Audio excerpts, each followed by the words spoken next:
cars gets its power? A tether rope with an electric cord allows the bump car to move in three-dimensional motions.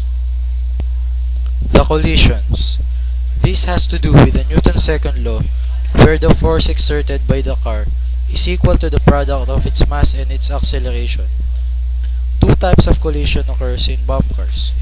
For an elastic collision, two bump cars at different velocities bump straight ahead, causing them to separate ways. For an elastic collision to occur, a car at rest or with the same direction of another car is bumped and dragged by the car with greater motion. Now their velocities are equal.